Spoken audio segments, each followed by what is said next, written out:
Hello, Mario. Hello, Martin. How are you? I'm fine, thank you. Excellent. Congratulations on the massive blowjob in the New York Times. Thank you. Must feel pretty good, I imagine. Yeah, I'm calloused. See, we have oil in that for the kitchen, my friend. We'll work on that. I have a question for you. Oh, good. Why are we here together at the same time? That is a good question. I mean, I know that we like each other. We've known each other for a decade or so, and we had a gorgeous dinner the other night, and this is an artist talk, and I don't know. We have enough in common. We're supposed to compare our different jobs or something like that. I don't think we need to. I think that they're looking for our take on what creative energy might lead to. And because we're both from the West Coast and yet flourishing hugely on the East Coast, they're wondering what it is in their genetic makeup that they're missing because they were born out here. Wow. That's just a guess. That's throwing great it out guess, there. yeah. Wow. Let's see. That's a really, really good guess, and I would have to say that there's a lot of sort of mystery about the misty Northwest, and what was called, sadly for a while, Northwest Noir, whatever that is. And I think that there's something about, not the fact that so many fabulous people have come from our territory, which is true, but that there's something that distinguishes, that differentiates people, Western people from Eastern people. Of course, in any other part of the world, if you traveled as far as it is from there to here, you would go through 20 different languages and cultures and cuisine and, you know, climate zones. But since we all kind of speak a certain kind of American English all over here, it's imagined that we have a great deal in common. I think the Northwest part of it is a little bit of the fabulous East, the exotic East, as the Orientalists would say, that, you know, the other, that we were always, at least I was, I think you were, looking around town. We've both served a lot of time in Seattle in the Northwest, that I had access all the time to Chinese opera, Japanese bon dancing. I would go to the Bonadori every year as a kid. We was talking about what happened in the Times about the foods that were there: crab, mussels, oysters, stuffed gooey duck, of course, the national dish, the state dish of Washington is the giant clam. And have you ever seen a gooey duck? Yes. It looks like a little shell and a horse penis. Once you get past that, though, it is delicious. Past it? You know, it's like at Denny's when there's a picture of the food on the menu. Yeah, okay. The fold out, it's the centerfold. But we had access to, sorry to use the word access, we had a culture in Seattle long ago. Now it's multiculturalism. It used to be my Japanese American friends and my Samoan friends and my, you know, friends who had the Chinese restaurant in Chinatown, sorry to say that, the International District, and the markets that had become so famous. It was kind of derelict when I was growing up there, and so there was no sort of cachet. It wasn't fancy to eat plank salmon with blueberry sauce. Now, like, Northwest equals blueberry Pinot Noir sauce, etc. And there's no equivalent to that in dancing, except there probably is. So what we have in common is we had something going in the Northwest. We both spent some time in Spain, you more than I did, and now, thank God, we live in New York for a number of years where everything ends up. Well said. I think one of the things that, in talking to or spending time with a really smart person like Mark Morris, that distinguishes a little bit of the East versus the West Coast ideology, is that there are two kinds of smart people. There are happy smart, and there are show you smart. Show you smart has a lot of quotes in them, they remember a lot of facts, they don't really make you feel good when you're sitting with them. But they're competing with you, and often they will try to feed you, and in fact it's kind of an East Coast ritual to sit a couple of show me smarts next to each other and see which one can show me how smart they are. Mark, on the other hand, is one of those happy smarts that when you sit down and have a conversation with him about anything, from Frankist policy in Spain to modern dance to blueberries and salmon, is one of those people that suddenly, not only are you happy, but you feel smarter yourself. And it's a joy to spend any time with a guy like Mark, because he exudes that in every moment of his life. That isn't to say that there aren't happy, smart people all over the country now, but when we were growing up, the East Coast had its own little stigma, and the West Coast had its own little stigma. The stigma on the West Coast is that we were filthy hippies trying to eat free salmon, and on the East Coast, everyone was going to Harvard. Subsequently to having spent that time, and then subsequently spending time in Spain, we had a nice little conversation this last week when we had dinner to prepare for this, not that we needed to, but we were happy to do it anyway. And we kind of talked about all these great things that were going on in Spain at the different times that we were there. And in that same happy, smart way, we both kind of got some great information about our different time and understanding of Spain. And that's kind of where we're headed tonight. Tonight is not driven by incredible conversational skills by either of us, but it's hopefully going to be a happy, smart evening. And we're going to share things that make everyone in the room feel really good about it. And I'm going to start with a question to Mark about creative ideology, and really, like when you, like for me, I can look at a bag of groceries and I can see 30 dinners in 1 second. In that same sense, I can look at a room with a couch, 2 chairs, a TV, and some art, and I can't even imagine the couch on the other side of the room. It's just not part of my smart part. Like, I can't even imagine the couch being there or not being there. If it wasn't there when I first saw the couch, it never would have been there. When you're approaching a dance, like the way I approach a dish is I go to the green market, I get some cool stuff, and I kind of throw it together in a simple way. How do you come up with a new dance in a world that seems so saturated in art form? Well, I see, that relates directly to the question I was going to ask you, which is, what if you're like so sad and the refrigerator's empty and you have to make something out of a dried up jar of mustard and a film canister that's left? I can do it! I know, I can too. That's my wonderful skill. And also, there's a dance tonight, Behemoth, that has no music, and that's a good sort of analog to that, to your question, to what you were asking. That I usually go from a piece of music, and music thrills me. I know music thrills you as well. In my job, I get to work with live musicians. All live music, dead musicians aren't nearly as well. They're very reliable, but it doesn't sound so good. They show up every day, though. Yeah. What's that? What do you, that wonderful movie with the Dead String Quartet? What was that? Or was that SCTV? Maybe that's what. Or was it marching? Okay, I'm mixed up. The Dead String Quartet. Anyway, I have a room full of people because I have a dance company, because that's my medium and these wonderful artists I work with. So I go into a room having studied music, having thought about a lot of things, having lived the life that I live, and walk in and pronounce every single time. I have no clue what I'm going to do. I have 0 ideas. I have, of course, I'm lying slightly. I have 1,000 ideas. I've thought about it a lot. And yeah, and so in the case of Behemoth, the dance with no music, I had my wonderful dancers and a studio and time and none of the music that I usually use to help me get started. And because I love music and I feel the compulsion to dance to music and to rhythm. So really I ended up with nothing. It was empty. I thought, let me just start this from nothing and see if a dance can come out of it. And I did, and a dance came out of it. But really, no matter what I plan, it's like, it's like going to the market knowing, you're looking for radishes and they have everything in the world but radishes, but you can only think that way. I don't think that way either. So I look for making up a dance. I have wonderful, brilliant ideas, then they're all gone, and then the dance itself turns out to be nearly nothing like what I imagined it might be. I don't visualize a dance, I don't see it. It's like the cartoon food analogy is when you're really hungry and you look at somebody and you see them in with like panties on their legs and you're sharpening the knife and licking your lips.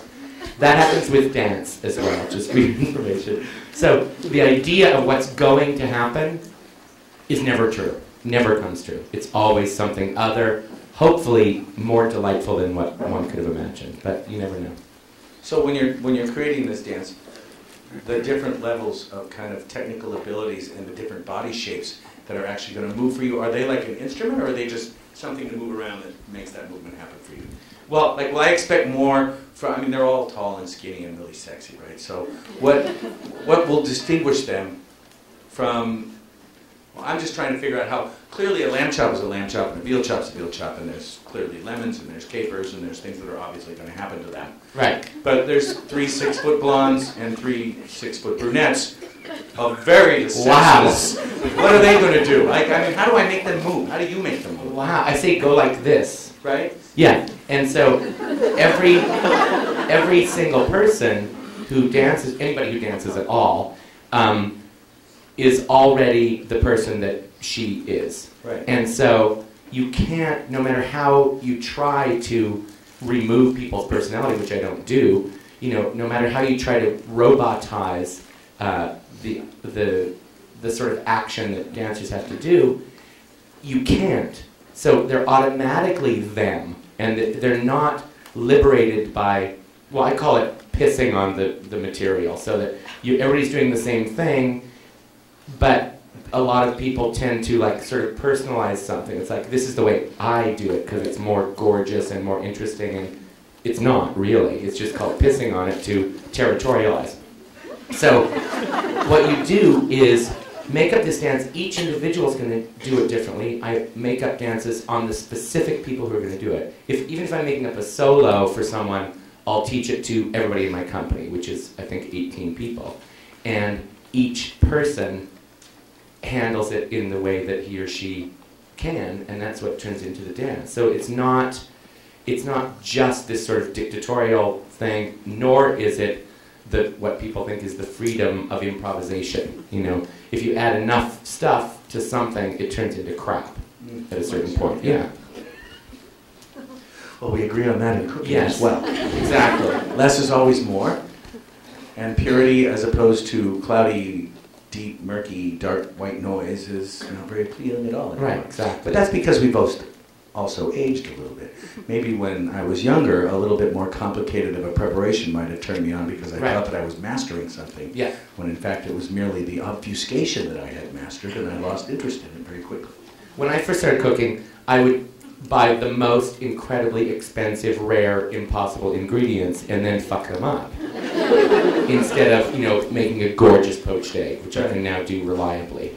Anyway, but it's true, you know, that's true with dancing, if I need to relate that. It's like, okay, I liken improvisation to, what's the word? To rinse water, when you rinse out your brushes when you're doing watercolors and it turns into this sort of gray thing. Like, you know, what the international label of goulash zuppa, which is the same thing. It's like whatever you've got, boil it for way too long, it's going to taste horrible, but you've made it through and you're stronger as a result of that.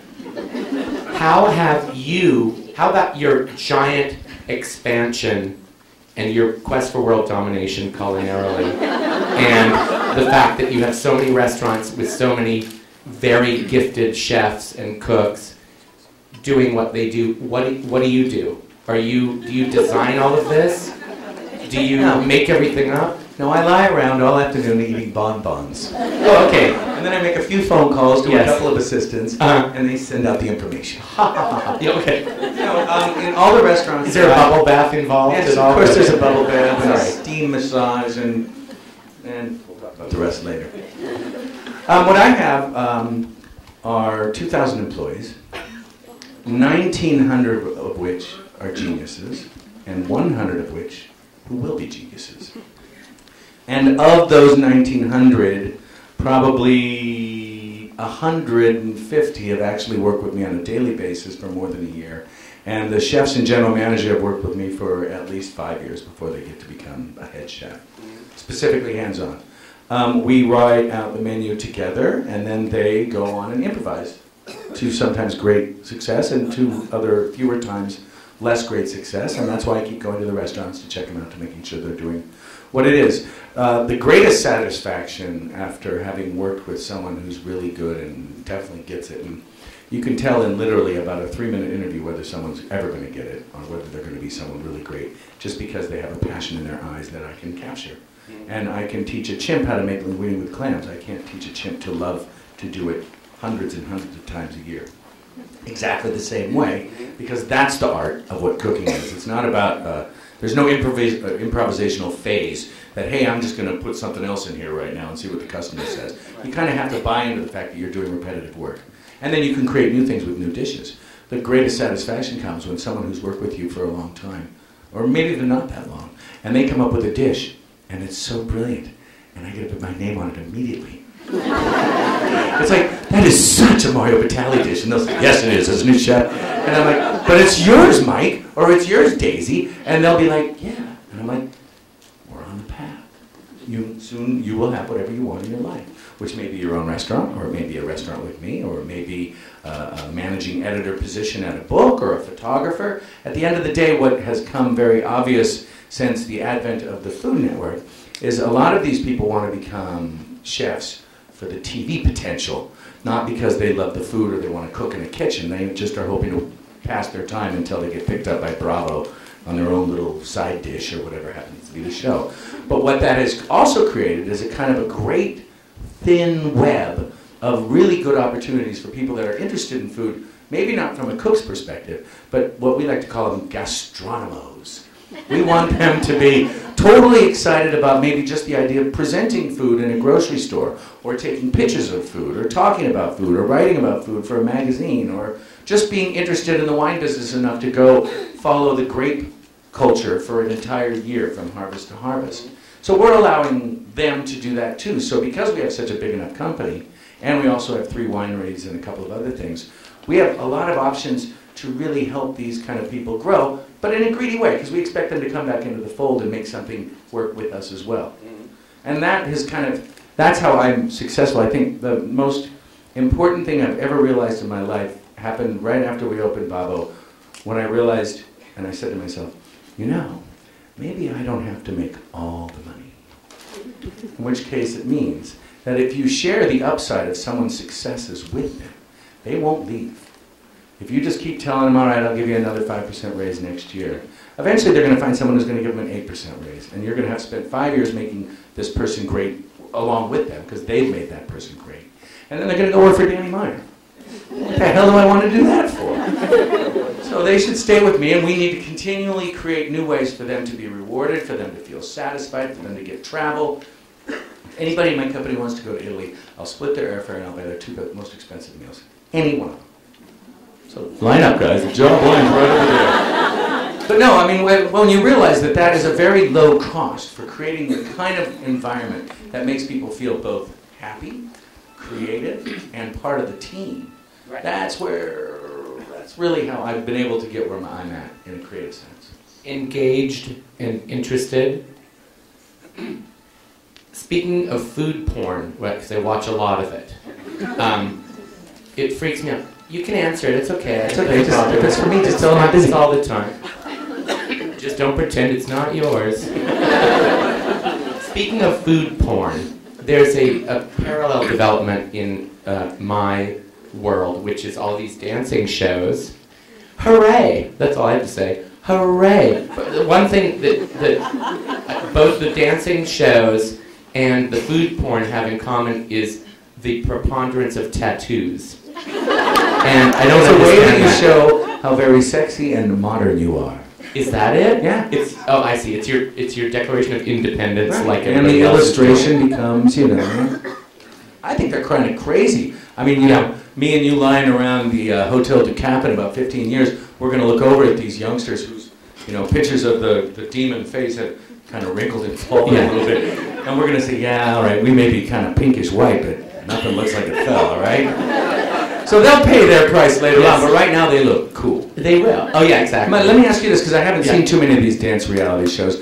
Is it still this? They're all the same. Are they, right? They're all sadistic, just like the cook shows? They're all the same. They tell you how much of an asshole you are and how much you suck? Yes. So you won't go on a show like that? Have you been on, first of all? No. Have you been on a show like that, Mark? No, I haven't, but I'll tell you, probably for the right amount of money I would do it. Really? It just hasn't, for one appearance. See, you know what, they've asked me 100 times, and I've got to say that at the end of the day, no matter how much that person sucks, I could never tell them that they suck. Oh no, I wouldn't say they sucked. I would just accept a lot of money to be on the show. I'm not going to say that. See, the reason they're going to pay you a lot of money is because you're going to tell them with a very severe brow that they suck and they should really get into a different field. Oh. Which is half the drama of these reality shows. Yeah, right, that's true. Which is why I'm not at all interested in that format, because this kid has still potential. I'm not going to squish him out like Colin, what's his name? Or what's his name is?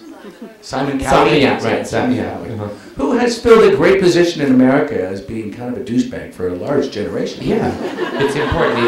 It's in loco parentis. Right, exactly. Okay. So the reality shows are off for both of us, apparently. I have one Iron Chef question, though. I'm sorry to ask you this. How long does it actually take? I told my wife like 6 hours. I said on the way over here, I said, you know what? First of all, me and Mark are going to have a fascinating conversation, then I'm going to have to answer someone in the audience who wants to know how long the Iron Chef show takes. Yeah, it's done. So I'm glad you got it. Yeah, I just wanted to do that. No, it's really 1 hour. It's 1 hour of cooking time, and then the judging, depending on whether you have Jeffrey Steingarten or Drew Nieper on. Okay. Who are both great guys, yes, if they're here. No, I love them both. And I love their critical point of view because often enough, it's not often that I lose, but I have a really good time on this show. And it's because we're home teams now. Right. But I mean, you walk in, it takes about a half hour for the new person to walk through the smoke. Because that's a hard thing to do, you know? Walking through the smoke's a little tricky. Then you gotta walk up and which one of these shifts will you take on? And there's only me, and then there's the two stand-ins if I'm there, because I'm battling, and we know. It's not like Bobby doesn't get chosen, and he's like, right, yeah, I figured. So then they look over at me, watch it on TV. And I generally do a little bit of a curtsy, woo-hoo, over here. And that kind of kills them for a couple of minutes. They're not sure how to deal with that. Then we come back, we go already, and then they unveil the thing, and then they put it back down, and we unveil it again. But about 3 minutes passes between then and the time that you really cook. Okay. And then you get 1 hour, and then it takes like 2 hours to judge. All right. That's all. That was the boring, dull, interesting, fun It's a fascinating question only because I'm such a good responder to it. Yes, that's right, Mario.